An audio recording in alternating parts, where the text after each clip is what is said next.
19장. 그 뒤에 암몬 사람의 왕 나하스가 죽고 그 아들이 뒤를 이어 왕이 되었다. 다윗은 한눈의 아버지 나하스가 나에게 은혜를 베풀었으니 나도 나하스의 아들 한눈에게 은혜를 베풀어야겠다고 말하며 신하들을 보내어 고인에게 조의를 표하게 하였다. 그래서 다윗의 신하들이 한눈을 조문하러 암몬 사람의 땅에 이르렀다. 그러나 암몬 사람의 대신들이 한눈에게 말하였다. 다윗이 임금님께 조문 사절을 보낸 것이 임금님의 부친을 존경할 때문이라고 생각하십니까? 오히려 이 땅을 두루 살펴서 함락시키려고 그의 신하들이 정탐하러 온 것이 아닙니까? 그래서 한눈은 다윗의 신하들을 붙잡아 그들의 수염을 깎고 입은 옷 가운데를 도려내어 양쪽 엉덩이가 드러나게 해서 돌려보냈다. 조문사들이 그것을 전하자 사람들이 도문사들이 당한 일을 다윗에게 알렸다. 조문사절이 너무나도 수치스러운 일을 당하였으므로 다윗왕은 사람을 보내어 그들을 맞으며 수염이 다시 자랄 때까지 여리고에 머물러 있다가 수염이 다 자라거든 돌아오라고 하였다. 암몬 사람들은 자기들이 다윗에게 미움을 받을 짓을 한 것을 알았다. 한온과 암몬 사람들은 나할라임과 시리아 사람과 마가의 시리아 사람과 소바에게서 병과 기마병을 고용하였다. 그들은 은천 달란트를 보냈다. 그래서 그들은 병거 32,000대를 빌리고 마가 왕과 그의 군대를 고용했다. 그들은 와서 메드바 앞에 진을 쳤다. 암몬 사람도 그들의 여러 성읍에서 몰려들어 싸울 준비를 하였다. 다윗은 이 소식을 듣고 요압에게 전투 부대를 맡겨서 출동시켰다. 암몬 사람도 나와서 성문 앞에서 전열을 가졌으나 더불어 온 왕들도 각각 들녘에서 전열을 갖추었다. 모압은 적의 전열이 자기 부대의 앞뒤에서 포진한 것을 보고 이스라엘의 모든 정예병 가운데 더 엄격하게 정예병을 뽑아 시리아 군대와 싸울 수 있는 전열을 갖추었다. 남은 병력은 자기의 아우 아비새에게 맡겨 암몬 군사와 싸우도록 전열을 갖추게 하고선 이렇게 말했다. 시리아 군대가 나보다 강하면 내가 와서 나를 도우라. 그러나 암몬 군대가 너보다 강하면 내가 너를 돕겠다. 용기를 내어라. 용감하게 싸워서 우리가 우리 민족을 지키고 우리 하나님의 성읍을 지키자. 주님께서 좋게 여기시는 대로 이루어 주실 것이다. 그런 다음에 요압이 그의 군대를 거느리고 싸우려고 시리아 군대 앞에서 나아가니 시리아 군인들이 요압 앞에서 도망해버렸다. 암몬 군인들은 시리아 군인들이 도망가는 것을 보고 그들도 요압의 아비새 앞에서 도망하여 성으로 돌아가 버렸다. 그래서 요압은 예루살렘으로 돌아갔다. 시리아 군인들은 자기들이 이스라엘에게 패한 것을 알고서 전령을 보내어 유프라데스 강 동쪽에 있는 시리아 군대를 동원시켰다. 하다네살의 부하 소박 사령관이 그들을 지휘하였다.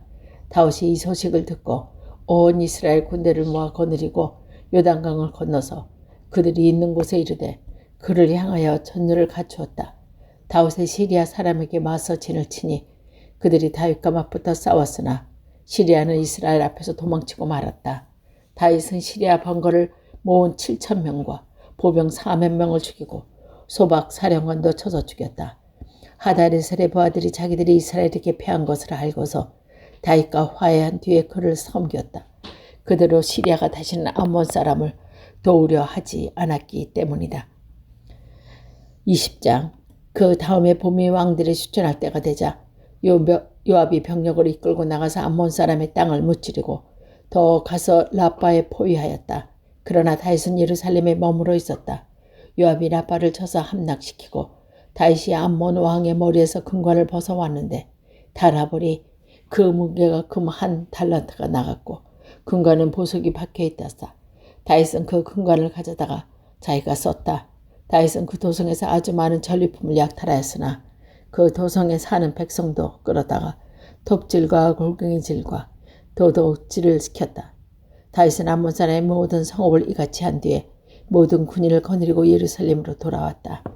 그 뒤에 거설에서 블레셋 사람과 전쟁이 벌어졌다. 그때 후사 사람 십부개가 거인족의 자손 10배를 쳐 죽이자 블레셋 사람이 항복하였다.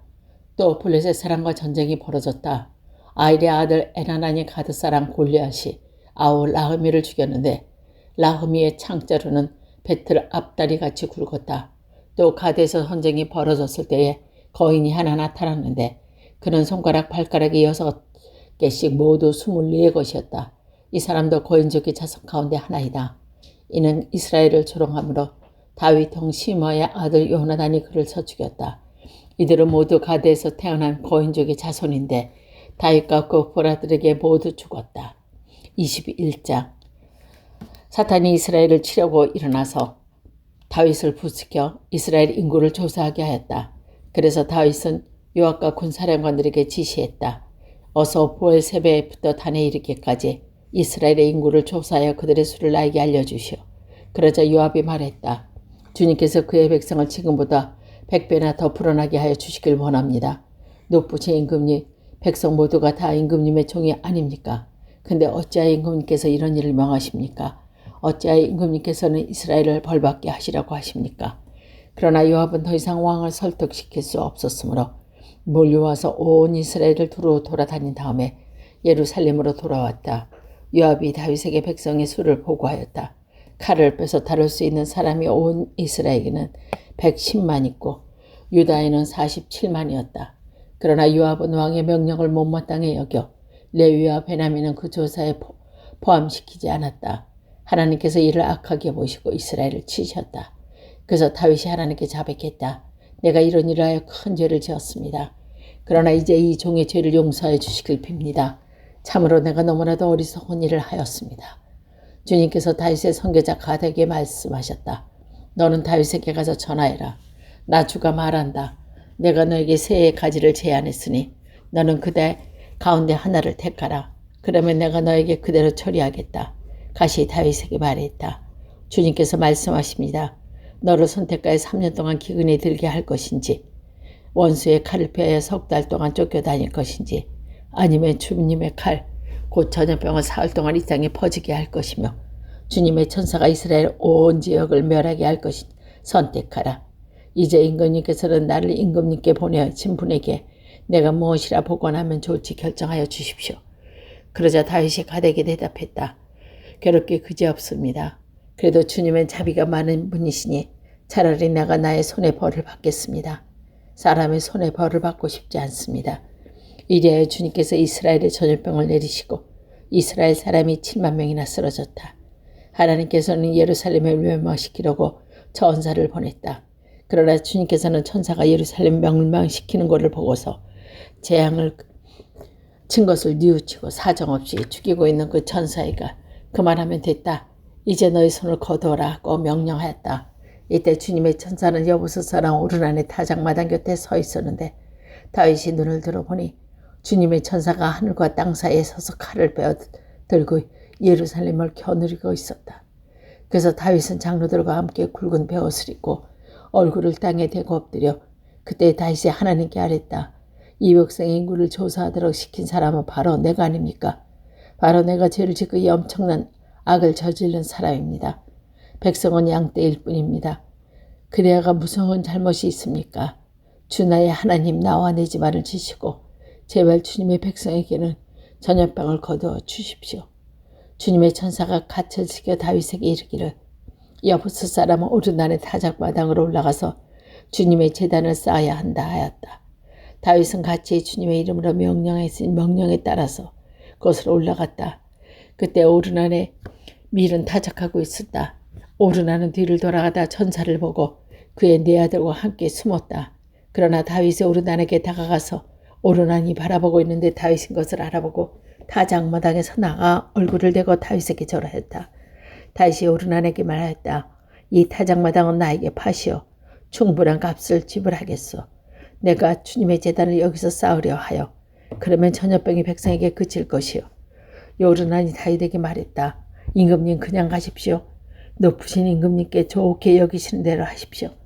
보십시오. 제가 손은 번제물로 타작키고는 땔감으로 밀은 소제물로 모두 드려 바치겠습니다. 그러나 다윗 왕은 오르난에게 말하였다. 그렇게 해서는 안 돼요. 내가 반드시 충분히 값을 내고 살겠소. 그리고 주님께 드리는 것인데 내가 값을 내지도 않고 그대의 물건을 그냥 가져가는 건 일은 하지 않겠소. 또 거저 얻는 것으로 번제물을 드리지 않겠소. 그래서 다윗은 그 턱값을 금 600세겔을 오르난에게 주고 거기에서 주님께 제단을 쌓아 번제와 화목제를 드리고 주님께 아뢰었다. 그러자 주님께서는 하늘로부터 불을 번제단 위에 내려 응답하셨다. 그리고 주님께서 천사들을 명하셔서 그의 칼을 칼집에 꽂게 하셨다. 그때 다윗은 주님께서 여보서산에 오르는 다장마당에서 그에게 응답하여 보시고 거기에는 제사를 드렸다. 그리고 모세가 광야에서 만난 주님의 성막과 번제단이 기브온 산당에 있었지니 다윗은 주님의 천사의 칼이 무서워 그 앞에 가서 하나님께 예배드릴 수 없었다. 22장. 그때 다윗이 말하였다.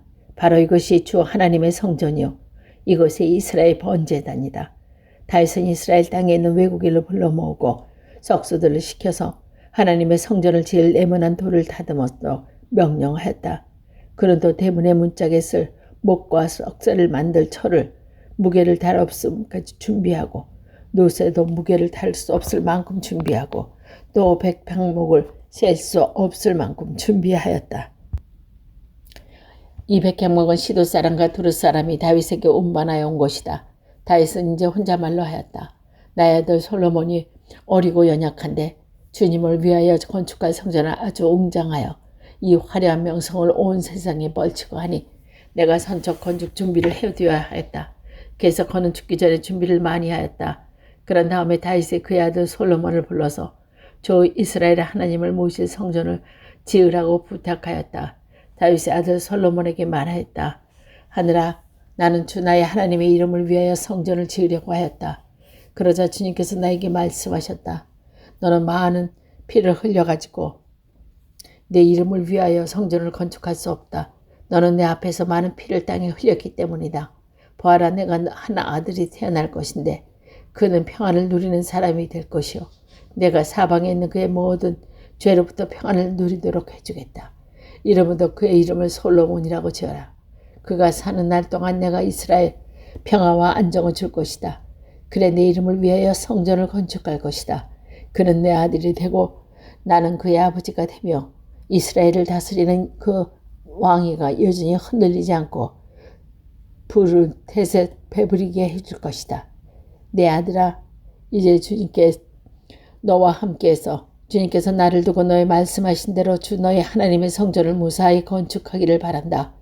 그리고 부디 주님께서 너에게 지혜의 판단력을 주셔서 내가 주 하나님의 율법을 지키도록 이스라엘을 잘 지키도록 해줄 수 있기를 바란다. 내가 주님께서 모세를 싣고 이스라엘에 명한 율례와 규례를 지키면 성공할 것이다. 강하고 굳건하여라. 두려워하지 말고 겁내지 말아라. 내가 주님의 성전을 지키고 급 10만 달란트와 은 400만 달란트를 준비하고 녹과 새는 너무 많아서 무게를 다 달 수 없을 만큼 준비했다. 나무와 실은 힘들어 준비했다. 그러나 내가 여기에 더 호되할 것은 너에게는 많은 일꾼이 있다. 이 석공과 식수와 목수와 또 모든 면을 부수고 많이 일어나 일을 시작하여라. 주님께서 너와 함께 하신다. 그런 다음에 다윗은 이스라엘 모든 지도자들에게 그의 아들 솔로몬을 도우라고 당부하셨다. 주 당신의 하나님이 당신께 함께 하셔서 당신들에게 사방으로 평화를 주시지 않았습니까?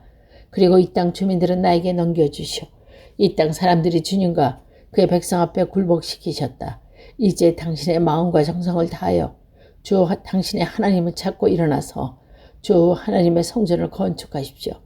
그래서 주님의 언약궤 하나님의 거룩한 기구를 옮겨와서 주님의 이름을 위하여 건축한 성전에 들어놓도록 하였다. 23장. 다윗은 나이가 많아 먹어서 늙었는데 이제 솔로몬은 이스라엘 왕으로 세웠다. 다윗 왕은 이스라엘 모든 지도자와 제사장, 레위 사람을 불러 모았다. 30살이 넘은 레위 사람의 인구를 조사하였는데 남자의 수가 모두 10만 8천 명이었다. 그 가운데 2만 4천 명은 주님의 성전 일을 맡을 사람이고 6천 명은 서기관과 재판관이고 4천 명은 문지기고 나머지 4천 명은 다윗이 찬양하는 데 쓰려고 만든 악기로 주님을 찬양하는 사람이다. 다윗은 레위 자손 게르손과 고핫과 무라리를 족속을 따라 갈래별로 나누었다. 게르손 족속은 라단과 시므이가 있다. 라단의 아들은 족장 여이엘과 세단과 요엘 이렇게 세 사람이다. 시므의 아들은 슬로밋과 하사엘과 하란 이렇게 세 사람이고 이들 모두가 라단 가문의 족장이다. 또 시므의 아들은 아과 시나와 여호수아 뿌리아이다. 이 네 사람도 시마의 아들이다. 야앗은 족장이고 그 사람은 시사이다. 여호수아 뿌리아는 아들이 많지 않아서 한 집안 한 갈래로 간주되었다. 고아스의 아들은 아브람과 이스라엘과 헤브론과 우스에 이렇게 네 사람이다. 아브라함의 아들은 아세와 모세이다. 이로는 성별하였는데 그와 그의 아들들은 가장 거룩한 물건을 영원한 거룩한 데 받아서 주님 앞에 분향하여 섬기며 영원히 주님의 이름을 복을 빌려고 성별하였다. 하나님의 사람 모세의 아들은 레위 지파에 등록하 있었다. 모세의 아들은 게르솜과 엘리에셀이다. 게르솜의 아들 가운데서 수후엘은 족장이다. 엘리에셀의 아들 가운데서 르하바가 족장이다. 엘리에셀에게는 다른 아들이 없지만 르하바에서는 아들이 아주 많았다. 이스라엘의 아들 가운데 족장은 솔로밋이다. 헤브론 아들 가운데서 족장은 여리야이고 그 다음에 엘리야이고 셋째는 야하시엘이고 넷째는 여견모함이다. 우스엘의 아들 가운데서는 족장은 미가이고 그 다음에 이사야다. 무라리 아들은 마올리와 무시이다. 무라리 아들들도 엘리아살과 기스가 있다. 엘리아살은 아들이 없고 딸을만 남겨두고 죽었다. 그래서 그의 조카인 기스의 아들들이 그의 딸에게서 장가들었다. 또 무시 아들들은 미올락과 에델과 예레몇 이렇게 세 사람이다. 이들은 각자의 가문별의 인구를 조사하여 이름이 기록된 레위 자손으로서 주님의 성전에서 섬기는 일을 하는 20살이 넘은 각 가문의 족장들이다. 다윗이 말하였다. 주 이스라엘의 하나님께서 너희 백성에게 평안을 주시고 예루살렘에 영원히 계실 것이므로 레위 사람이 다시는 성막과 그의 섬기는 모든 기구를 뗄 필요가 없다. 다윗 유선에 따라 우선 20명이 넘는 레위 자손을 조사하였다. 그들에게 임무는 아론의 자손을 도와 주님의 성전과 뜰과 방을 보살피고 모든 거룩한 물건을 깨끗이 닦는 일, 또 하나님의 성전에서 섬기는 일과 또 상위에 늘 차려놓은 빵과 곡식의 제물과 밀가루와 누룩을 넣지 않고 만든 빵을 냄비로 굽는 일과 반죽하는 일과 저울질을 하고 자는 재는 모든 일을 맡았다. 또 아침 저녁으로 주님께 감사와 찬송을 드리며 안식일과 초하루와 절기에 주님께 번제를 드리며 규례에 따라 정한 수대로 거르지 않고 항상 주님 앞에 드리는 일을 맡았다. 이렇게 그들은 회막의 성소를 보살피는 책임과 그들의 친족 아론 자손을 도와주는 주님의 성전에서 섬기는 책임을 맡았다.